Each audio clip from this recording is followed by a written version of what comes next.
Oh, hell, Internet! This is part 4 of my exploration of Fear and Trembling by Johannes de Silentio in 1836.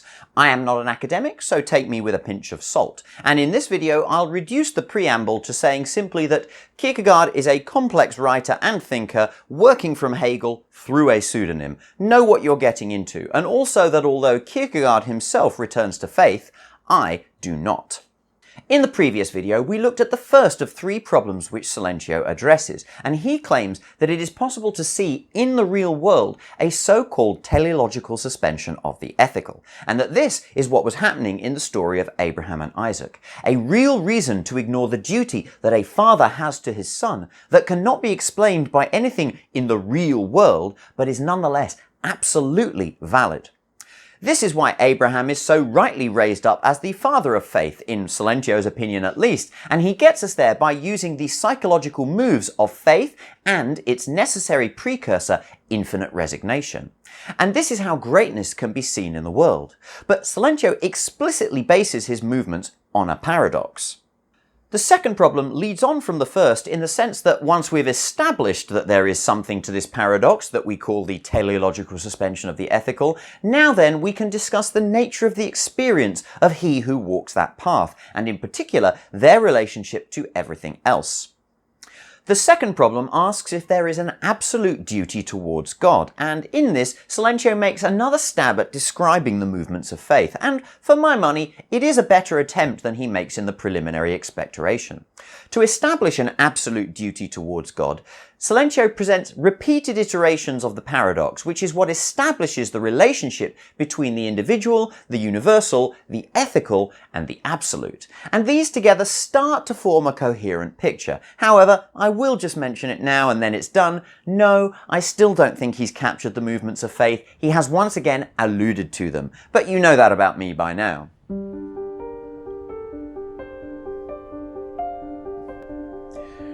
Once again, there is a dreadfully dense preliminary paragraph which defines, or should that be defies, some of our metaphysical boundaries. The ethical is the universal, and as such it is again the divine. One has therefore a right to say that fundamentally every duty is a duty towards God. But if one cannot say more, then one affirms at the same time that properly I have no duty toward God. Duty becomes duty by being referred to God, but in duty itself I do not come into relation with God. Thus it is a duty to love one's neighbour, but in performing this duty I do not come into relation with God, but with the neighbour whom I love. If I say then in this connection that it is my duty to love God, I am really uttering only a tautology, inasmuch as God is in this instance used in an entirely abstract sense as the divine, i.e. the universal, i.e. duty. So the whole existence of the human race is rounded off completely like a sphere, and the ethical is at once its limit and its content. God becomes an invisible vanishing point, a powerless thought, his power being only in the ethical, which is the content of existence. If in any way it might occur to any man to want to love God in any other sense than that here indicated, he is romantic. He loves a phantom which, if it had merely the power of being able to speak, would say to him, I do not require your love. Stay where you belong. If in any way it might occur to a man to want to love God otherwise, this love would be open to suspicion, like that of which Rousseau speaks, referring to people who love the Kafirs instead of their neighbours. And here again are some rough propositions that we can draw out of this initial paragraph. 1. The ethical is the universal. 2. The ethical is the divine. 3. All duties are toward God. 4. If I cannot express a duty, then I do not necessarily have that duty. 5. Duty exists from God, but it does not relate me to God. And 5a, the earthly duties coming from God relate us rather to the objects of those duties. 6. To say that one does one's duty to love God is only a tautology. I have a duty to do my duty. 7. Because of the foregoing premises, the existence of the human race is rounded off like a sphere with the ethical as its limit and its content. 8. In this spherical reality, God becomes an invisible vanishing point, a powerless thought. 9. God's power is in the ethical, which is existence. 10. It is strictly impossible to love God directly. And 10a, should a person believe that they can love God directly, then this is suspicious, as one who claims to love foreigners more than their own neighbours. As with last time, I will not go into great logical depth here. Suffice to say, many of these premises are open to disagreement, both as parts of the argument and in the way I have interpreted them. As best I can tell though, 1 and 2 are simple identities, although Silencio has not really defined divinity thus far. I guess we can call it God though, and that's fine.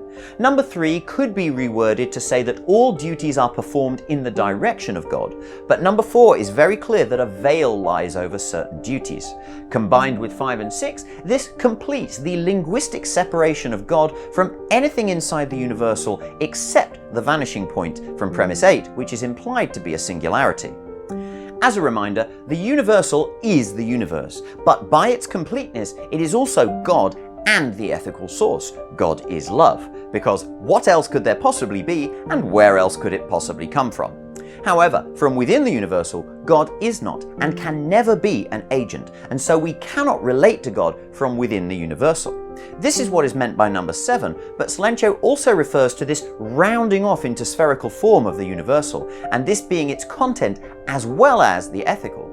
But as we look at number 8, God becomes the vanishing point of this schematic system, powerless and yet expressing power through the ethical in number 9, which is also the universal and the universe. You see why I don't think he has really clarified anything. These statements may or may not be tautologies in the end. To finish off, Silencio posits that there is no way one can love God directly, and anyone who claims to is acting as if they love foreigners more than their neighbours. The term kafir is considered an offensive term for black Africans today, although it is not seen that often. The implication here is that if one does love God directly, then one is superseding the love and the duty that you owe to everything else which is manifestly closer to you than God is. The vanishing point of existence, where God exists, is also where the interior of the sphere becomes the exterior of the sphere, and this introduces us to the Hegelian aspect of the inner and the outer. In the Hegelian philosophy, das Außer is higher than das Inner. This is frequently illustrated by an example. The child is das Inner, the man das Außer. Hence it is that the child is defined by the outward, and conversely, the man, as das Außer, is defined precisely by das Inner. Faith, on the contrary, is the paradox that inwardness is higher than outwardness. So the inner is subordinate to the outer, but the inner also defines the outer and vice versa. This might sound contradictory, but we can simply say that where there is a linear boundary between two things, that the shape of the one thing can be seen in the other. The defining line in this case is the boundary line between the inside and the outside of the sphere, and something which I feel resembles this quite well is the event horizon of a black hole. This boundary is the starkest point of the entire model because it is where a paradox occurs, and the inside is radically separated from the outside of the model. So what is inside or outside the sphere is less interesting than what happens at the boundary, hence the human fascination with what we have decided to call divine. This is where Silencio begins to use expressions of the paradox to try and express the boundary in the absence of any ability to speak of it directly. And something that does not fit with the black hole metaphor is the proposed existence of the vanishing point. The following is my best interpretation of what he is saying in the context of the duties that he's using in this essay. All individuals are found within the universal, which is the ethical and also God. But the presence of God can only consist in the whole, which is the absolute and also includes the boundary. The only place that the boundary exists in the universal is at the vanishing point, which we cannot relate to and which thus inspires dread. God therefore becomes the infinitesimal liminal space between the inner, the universal, and the outer, which it will turn out is just a new and even greater inner. But we can properly call God the source of the universal because, like a bubble, the universal would cease to be entirely if the boundary were not there. For every individual inside the universal, all duties are towards something else inside the universal, but all duties are, by definition, in the direction of the vanishing point. Within the universal, all duties are real and are directed toward the ethical in the aspect of the object of care. Within this context, any duties toward God can only be relative, i.e. via the ethical. However, the paradox is what occurs when the individual places themselves outside the universal. Once an individual has got to that subsequent inner, they are only then at last able to directly relate to the universal, or God, which is now properly called the absolute, and a direct relation to it is an absolute relation. However, all of the duties they have to everything in the universal have now been suspended, because it is no longer true that the duties are in the direction of God. Now God is in the direction of the duties, and if one is directly related to God, then what other duty could possibly matter? This is what a teleological suspension of the ethical means. Maybe.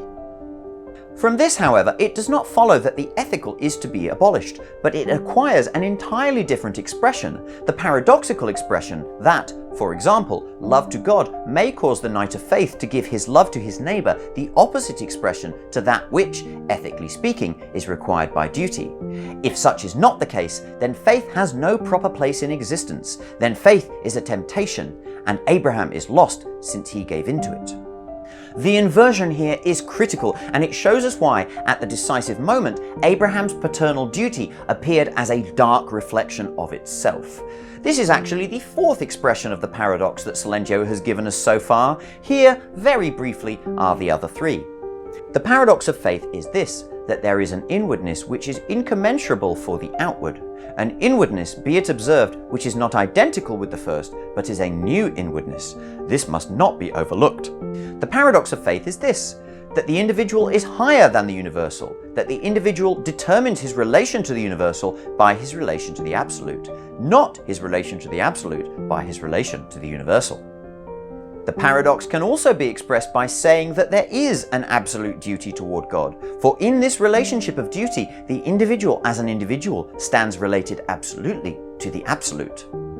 So this is the paradox of faith, repeatedly. But that is faux frustration on my part, because as I said, Silentio really doesn't have much choice but to fill out the space with what he is able to say.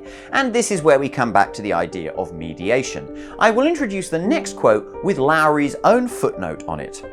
The translator has ventured to render this muddy sentence very liberally, though he has bracketed his explanatory additions. Much as I love Kierkegaard, I sometimes hate him for keeping me awake at night. Only between sleeping and waking am I able to unravel some of his most complicated sentences. That's just awesome! So what is this 89-word sentence of which he speaks? This paradox does not permit of mediation, for it is founded precisely upon the fact that the individual is only the individual. As soon as the individual wishes to express his absolute duty in the universal, is sure of his duty in that, he recognizes that he is in temptation. And if in fact he resists, he ends by not fulfilling the absolute duty so called. And if he doesn't do this, he sins, even though in reality his deed were that which it was his absolute duty to do. Here is the same quote with Lowrie's additions, although I will not read it through again. The problem here is mediation, which includes the ability to communicate your experience. We see in this quote, as well as we saw in the last video, that the Knight of Faith is absolutely incapable of communicating their experience at all. Only the poet, and possibly the historian, is able to express something like the experience of the solitary hero to make their greatness present in the world. And even then, they can only catch a shadow. They cast out devils through the power of the devil. Silentio expands further on how Abraham cannot make himself intelligible, and there are several angles, but perhaps the most appropriate to look at is the one Knight of Faith can render no aid to the other. Either the individual becomes a Knight of Faith by assuming the burden of the paradox, or he never becomes one. Every more precise explication of what is to be understood by Isaac, the individual can give only to himself. And even if one were able, generally speaking, to define ever so precisely what should be intended by Isaac, the individual nevertheless will never be able to assure himself by the aid of others that this application is appropriate, but he can do so only by himself as the individual. Within this quote, we see again how the Knight of Faith is incapable of communicating their experience. And the last point is that we also see how, at the crucial moment, the object of sacrifice is entirely without agency to the Knight of Faith. Isaac becomes merely an artifact in the expression of the duty. This is how we know that the Knight of Faith can never be understood, and this alone implies much of the dread that they experience. But Silentio really wants to hammer down on that dread now, and in doing so he exposes the hypocrisy of many Christians today. He does admittedly cherry-pick a single verse, Luke 14:26. Now, I am one of the many secular people who hates it when religious people do this with scripture, so please let it be noted that I am not the one doing it.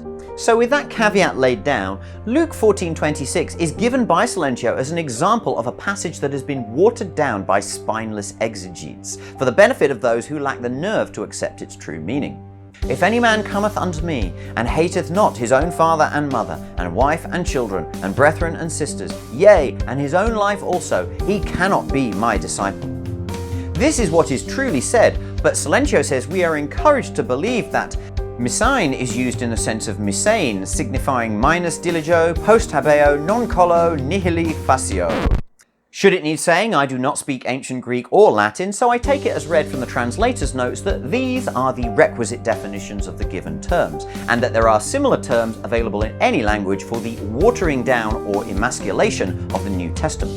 Silentio is absolutely categorical that if the original text says hate, then none of the subsequent words are in any way acceptable and are in fact an affront to the creed. He puts this in context with the building of a tower in verses 28 to 30. The commitment to the task and the exposure to ridicule is part of beginning something great. The effect of softening the language is to suggest that those who cannot begin something great can nonetheless share in the greatness of Abraham with lesser sacrifices. Silentio is appalled that this therefore implies that Christianity is one of the most pitiable things in the world, for the doctrine which, in one of its most lyrical outbursts, where the consciousness of its eternal validity swells in it most strongly, has nothing else to say but a noisy word which means nothing, but only signifies that one is to be less kindly, less attentive, more indifferent. The doctrine which at the moment when it makes as if it would give utterance to the terrible, ends by drivelling instead of terrifying, that doctrine is not worth taking my hat off to. Well, hey Johannes, tell us what you really think. But why is it so foolish to soften the message in this way? It is because the story that emerges out of greatness actually contains consolation of a sort for the man who had not the courage to begin the tower. But we must be honest and not interpret this lack of courage as humility, since it is really pride, whereas the courage of faith is the only humble courage. This is Silentio's warning to anyone who engages with Christianity without the requisite emotions. If you are a person of the Christian faith wondering, is he talking about me? Then the answer is almost certainly yes, based on what he has said here. Although my takeaway is that this says more about the nature of Christianity itself than any alleged failing on our part, myself included, of course. But Silentio is done here, and so we must move on. Shifting gears, Silentio begins the next paragraph asking, but how hate them? Clearly in reference to the strong reading of Luke 14:26. Silentio turns this into another rendering of the paradox by saying that if Abraham truly acts righteously, then he must hate Isaac at the pivotal moment of drawing the knife. But if he truly hates Isaac, then God surely cannot require him, because God demanded the best from Abraham, and we do not hate that thing which we consider to be the best. It is exactly the love for Isaac in its opposition to the love for God which determines that this is a sacrifice, but only Abraham will ever know this, and only truly at the pivotal moment. But this does not save Abraham within the universal. To all physical intents and purposes, Abraham murdered Isaac, and this is where the dread resides. So Silentio tells us that Luke 14:26 shows how the Knight of Faith can never have any higher expression of the ethical by which they can save themselves. To demonstrate this, he shows a similar case. Suppose that the church demands a similar sacrifice of one of its members. We have in this case only the tragic hero, because there is no real difference in principle between the church as an organization and the state as an organization. Therefore, the member is being asked simply to put aside their sense of the ethical for a higher sense of the ethical. A greater good, so to speak. Shut it! But this higher sense of the ethical is still within the universal that all agents inhabit, and so there must be a coherent explanation for what that person is doing. Because of all this, we can rightly say that the tragic hero does not experience the trial or temptation of the Knight of Faith, and so does not experience the same dread that the Knight of Faith does. Now, to be fair to everyone here, this kind of temptation is not one that we generally experience as humans, and yet a ghost of it does appear whenever we are truly conflicted. And so people tend to avoid passages like Luke 14:26, according to Silentio at least. This sort of thing makes people uncomfortable because they fear the consequences if they gaze too deeply. And the most ardent moral voices tend to say that it is for others' sake that such things are taboo, but it is actually for themselves. They are afraid of giving men a free rein, are afraid that the worst will happen as soon as the individual takes it into his head to comport himself as the individual. Moreover, they think that to exist as the individual is the easiest thing of all, and that therefore people have to be compelled to become the universal. But he who has learned that to exist as the individual is the most terrible thing of all will not be fearful of saying that it is great, but it will still be clearly terrible. The man who does not dare mention such texts, and his notion that it is easy enough to exist as the individual, implies a very suspicious admission with regard to himself. For he who has real respect for himself and concern for his soul is convinced that the man who lives under his own supervision, alone in the whole world, lives more strictly and more secluded than a maiden in her lady's bower. This shows why religious hypocrisy is so common in the world, and it describes how religious Puritans in particular tend to project out of their own repression when pronouncing judgments upon others, and they assume that to exist without religion is easy when it is actually not. But again, Silentio does also say that perhaps there should be some kind of compulsion towards the ethical. That there may be some who need compulsion, some who, if they were free-footed, would riot in selfish pleasures like unruly beasts, is doubtless true. But a man must prove precisely that he is not of this number by the fact that he knows how to speak with dread and trembling, and out of reverence for the great, one is bound to speak in order to manifest that greatness.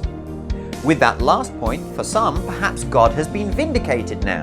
God giving free will to humans truly is an expression of love for each of us because it enables us to properly pay respect to God by deeply investigating the foundations of our actions. It still requires, of course, the brute assumption that God cares about us or our respect, but in the course of this investigation, if we are stout-hearted and prepared for the dreadful trial and the sacrifice it entails, then we shall be rewarded with sheer terror, and therefore, one knows it for the great, knows its terror, and apart from the terror, one does not know the great at all. In order to become the Knight of Faith, we must have free will, and we must choose to confront our ability to go beyond the universal so that we can experience the terror of the paradox. And this is something that most humans, I would say all humans, simply cannot do. Silentio returns to the tragic hero as a foil here. The tragic hero renounces himself in order to express the universal. The Knight of Faith renounces the universal in order to become the individual. As has been said, everything depends upon how one is placed. He who believes that it is easy enough to be the individual can always be sure that he is not a Knight of Faith. The Knight of Faith knows, on the other hand, that it is glorious to belong to the universal. He knows that it is beautiful to be born as the individual who has the universal as his home, his friendly, abiding place, which at once welcomes him with open arms whenever he would tarry in it. It is worth noting that this last image of the world as a place where we tarry a while is a very common one throughout world religions and is in no way specific to the Christian interpretation. Neither is the assertion that one of the benefits of spirituality is to be able to appreciate the beauty of nature and the mundane world in some new way. Silentio is here using generically agreed religious principles to support a Christian worldview. And to be fair, that is what religions tend to do, generically. But for the majority of people, the vast majority in fact, it is better, much better, glorious in fact, to simply live in the universal and make it your home. The Knight of Faith knows all of this. But he knows also that higher than this there winds a solitary path, narrow and steep. He knows that it is terrible to be born outside the universal, to walk without meeting a single traveller. He knows very well where he is and how he is related to men. Humanly speaking, he is crazy and cannot make himself intelligible to anyone. And yet to call him crazy is to praise him, because if he were not crazy, then he would be a hypocrite to follow this path. And I will skip over some more musings on different ways that Abraham may be seen as crazy, but the bottom line here is that the Knight of Faith can never explain their trial, if it is true. If Abraham could explain exactly how it was good to sacrifice Isaac, then he would, via the Gnostic mentality perhaps, demonstrate that he was not in fact a knight of faith, but at best a tragic hero. This again sheds light on the nature of Abraham's dread and why it is so terrible, if it is real. Silentio continues posing the knight against the hero, and the abiding theme is that the knight is constantly tried, constantly assailed by the doubt with no repose, whereas for the tragic hero, at least a problem shared can be a problem halved.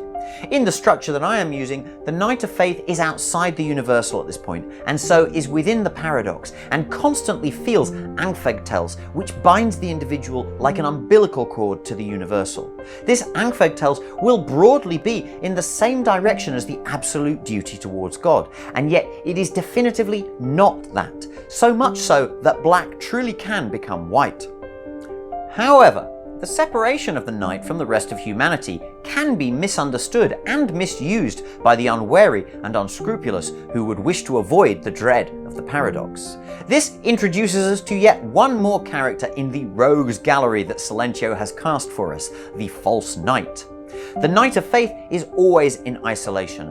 The tragic hero can at least receive the understanding of others, but the false knight is sectarian, and what Silentio seems to mean by this is that they will seek to use the trappings of faith to leap aside from the path of paradox and instead win earthly glory. Their sect is utilitarian, the Gnostic mentality again. Silentio doesn't separate them, but there appear to me to be two overlapping forms of false knights, the self-congratulators and the false prophets. The self-congratulators surround themselves with a clique of like-minded enablers. The mannequin thinks that by uniting with several other mannequins he will be able to do it. But in the world of spirit, no swindling is tolerated.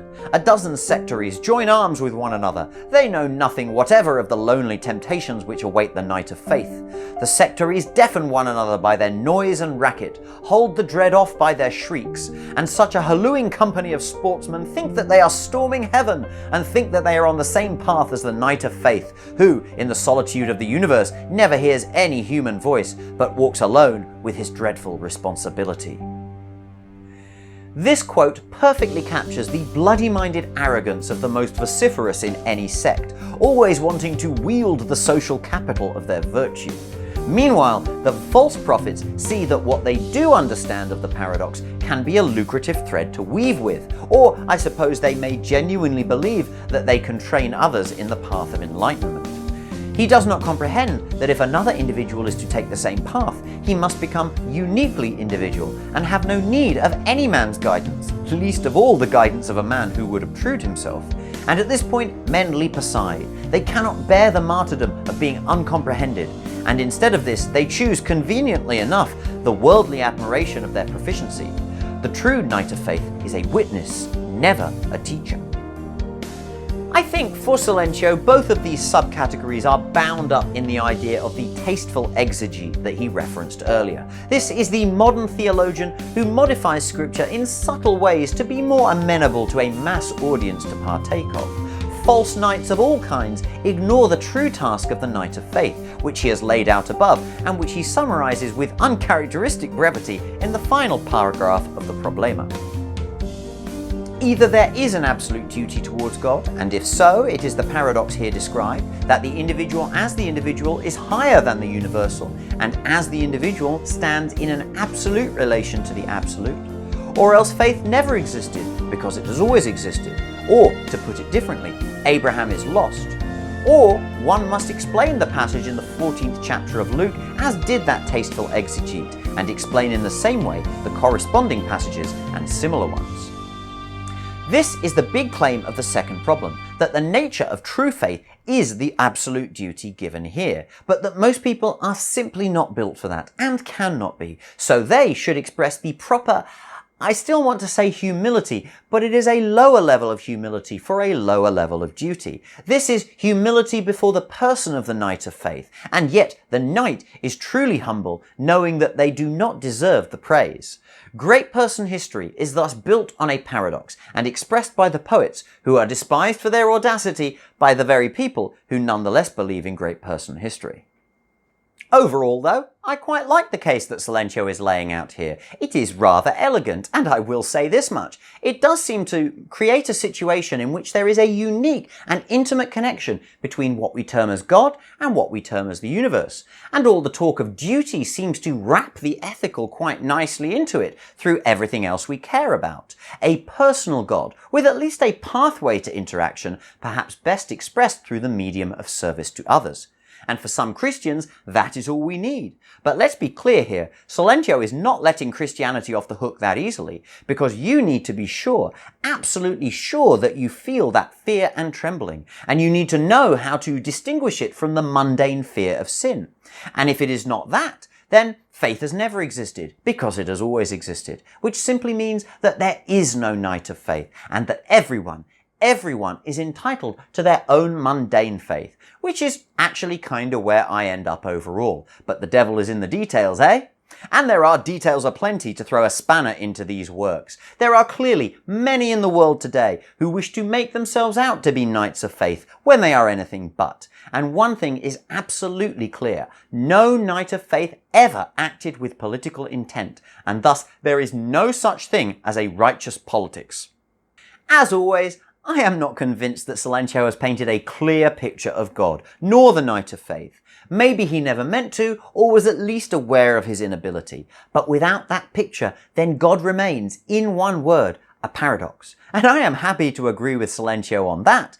But to say that something is definitively a conceptual paradox is not to say, therefore it exists as something greater than all. Theists are always happy to decry a paradox, like infinite regress, when it assists their case, but they depend upon one for the very coherence of their worldview. For me, relating back to my essays on Arendt, this is where I take the necessity of secularization, which featured heavily in the concept of history. And that is the end of problem 2. From here we have the third and longest problem of the book, and I'm honestly not sure when I will get to this. Opinion seems to be divided on exactly how important it is, although there are definitely some who consider it very important. From my first impressions, there is something there, but it also seems to cover a lot of the same ground again. I will probably put Fear and Trembling on the back burner for a while after this video, but suffice to say, I hope you've enjoyed my exploration thus far. Thank you for watching, and of course, if you have any comments or think that I've misinterpreted something severely, then you should let me know in the comments. Bye for now. And if there's any movement of the camera during this, we know who to blame, right? Don't we?